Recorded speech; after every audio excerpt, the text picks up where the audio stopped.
स्वागत है सभी क्यूरियस माइंड्स का। ये जो पौधा आप देख रहे हो ये नींबू का पौधा है जिसको मैंने बीज से उगाया है। जी हाँ। और आज 4 साल बाद इसकी ग्रोथ काफ़ी अच्छी हुई है और हाइट भी 8 फीट के करीब है। शुरुआत हुई थी बीज से 2020 में। सितंबर महीने में मैंने काफ़ी सारे नींबू के बीज को जर्मिनेट करने की कोशिश की थी। सिट्रस जो है, सिट्रस प्लांट बहुत आसानी से ग्रो होते हैं बीज से, इसलिए बहुत इजी था। लेकिन कई बार सीड अगर आउटर कोटिंग हार्ड होती है तो मैं आउटर कोटिंग को निकाल के फिर उसको टिश्यू में रखता हूँ और बंद बॉक्स में गीला करके रखता हूँ। इससे उसमें रेडिकल जब निकलता है तो उसको ट्रांसफ़र कर देता हूँ ऐसे ग्लास में, प्लास्टिक के। और इसमें मट्टी बहुत सॉफ्ट होती है, बहुत नरम होती है। आप कोकोपीट भी रख सकते हैं और ऐसी सॉफ्ट मिट्टी में रूट्स अच्छे से ग्रो होते हैं, पेनिट्रेट कर पाते हैं और ग्रोथ अच्छी होती है। मैं आप सभी को हाईली रिकमेंड करूँगा, आप भी बहुत सारे प्लांट्स को सीड से ही उगा सकते हैं और उगाना चाहिए, क्योंकि सीड से उगे हुए जो प्लांट होते हैं बहुत ज़्यादा हेल्दी और स्ट्रॉन्ग होते हैं। आप कटिंग से ग्रो कर सकते हैं, ग्राफ्टिंग से कर सकते हैं, टिश्यू कल्चर से। लेकिन जो सीड से ग्रो होता है, और ख़ास तौर पर अगर मदर प्लांट हेल्दी हो, उसके आपने बीज लिए हैं हेल्दी मदर प्लांट के, तो यंग प्लांट बहुत अच्छे से ग्रो होता है और बहुत हेल्दी भी होता है। टाइम पीरियड की बात करूँ तो जर्मिनेट होने के बाद, यानी कि सीड में रेडिकल आने के बाद, जब मैंने इसको कप्स में ट्रांसफ़र किया, सॉफ्ट सॉइल थी वहाँ पर, हल्का दबाने के बाद, तो 1 हफ्ते में ही मुझे इसमें प्राइमरी लीव्स जिसको बोलते हैं वो डाइकोटिलेडोन देखने मिला। यही एनर्जी स्टोर होती है यंग प्लांट के लिए, क्योंकि उसमें लीफ नहीं होते हैं, तो इन प्राइमरी लीफ से ही अपनी एनर्जी ये लेते हैं और ग्रो होता है। ज़्यादा ग्रोथ जो है वो रूट में होती है, और रूट्स में प्राइमरी रूट जो होता है वो डेवलप होता है, फिर धीरे धीरे सेकेंडरी टर्शरी रूट्स डेवलप होते हैं, फिर धीरे उसके बाद ये शूट में काम होता है और पत्तियाँ आती है। खास बात तो यही होती है कि सीड में सारी इन्फॉर्मेशन जो है, जो कि एक प्लांट जैसे हमारे अंदर डीएनए होता है, जीन्स होते हैं, वैसे ही सीड में सारा कुछ कोडेड होता है। और प्लांट सीड से ही पता होता है कि सारी इन्फॉर्मेशन होती है कि प्लांट को कितनी हाइट होगी, क्या कलर होगा, कैसे फूल आएंगे, पत्तियों का शेप साइज क्या होगा। तो सारी चीज़ें इसमें कोडेड होती है। तो बीज इतना छोटा होता है और प्लांट कितना बड़ा बन जाता है। ये बहुत ज़्यादा एक मिरेकल वाला प्रोसेस है जो आप एक्सपीरियंस करोगे अगर आप सीड से इनको ग्रो करोगे। जैसे जैसे बीज से ग्रोथ होती रहती है आपको बहुत ज़्यादा खुशी होती है, क्योंकि आपकी मेहनत धीरे धीरे फल ला रही है। फिर नवंबर में लीव्स बकेट में बढ़ते जा रहे थे। फिर नवंबर से लेकर के जुलाई 2021, यानी 9 महीनों तक बकेट में रहने के बाद मैंने सोचा कि अब इसको एक ओपन स्पेस दे देनी चाहिए, खुले में इसको ज़मीन में लगाना चाहिए, क्योंकि एक बहुत डेंस ग्रोथ हो रही थी और जगह कम पड़ रही थी इनके लिए। तो मैंने सोचा इसको सोसाइटी के गार्डन में ही ट्रांसफ़र कर देना चाहिए। तो जुलाई मंथ इसलिए क्योंकि बरसात होती है, और जून जुलाई में ही प्लांट्स लगाते हैं, क्योंकि ह्यूमिडिटी होती है, मॉइस्चर होता है और पानी इनको मिल जाता है, तो सक्सेस रेट इनकी बहुत हाई होती है। इसीलिए मैंने इनको सोसाइटी के गार्डन में दे दिया। अब देखिए 9 महीनों में कितनी अच्छी ग्रोथ हुई है यहाँ पर।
तो जुलाई 21 से आज मई 2024 है।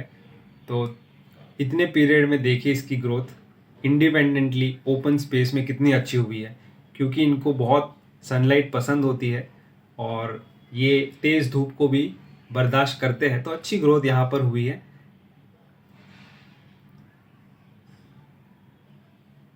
डार्क डेंस फोलिएज है और हाइट भी बहुत ही बढ़िया हुई है।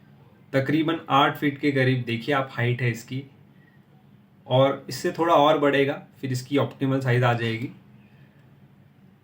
और पूरे प्लांट पर, जैसा कि हम जानते हैं, नींबू के प्लांट पर बहुत सारे कांटे होते हैं।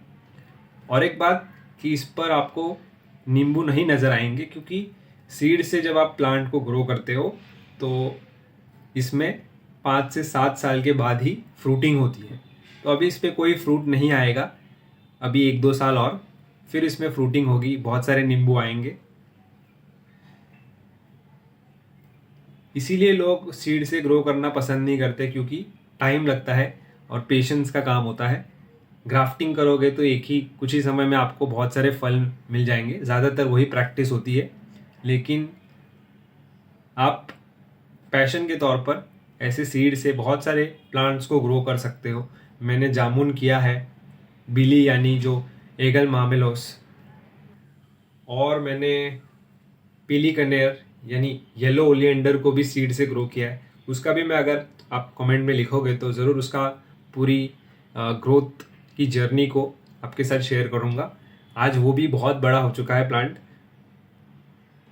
और भी मैंने बहुत सारे प्लांट को सीड से ग्रो किया है, जैसे पोमोग्रेनेट है और काफ़ी सारे, लेकिन सबको मैंने डॉक्यूमेंट नहीं कर पाया।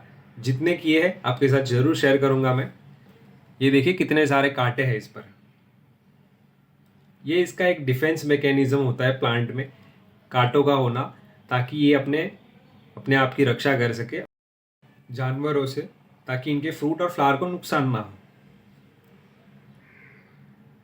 ये देखिए, ये है टॉप व्यू, टॉप एंगल है, ताकि हम इसके जो ग्रोथ है उसको अच्छे से देख सके, किस प्रकार से इसका जो डेंस फोलिएज है वो हमको नज़र आ रहा है, इसकी हाइट। अब कुछ वर्ष का इंतज़ार है, फिर इसमें भी फल आना शुरू हो जाएगा, बहुत सारे नींबू आएंगे जो मैं आपके साथ ज़रूर शेयर करूँगा।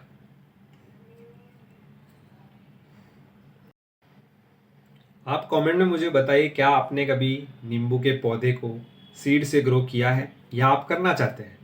प्रोसेस को फॉलो कीजिए, बहुत सिंपल है। बहुत सारे यूट्यूब पे वीडियोस अवेलेबल है, जिसको देखकर आप भी एक अच्छा सा नींबू का पौधा ग्रो कर सकते हैं। और ढेर सारे ऐसे फल सब्जियों को आप अपने गार्डन में ही ग्रो कर सकते हैं।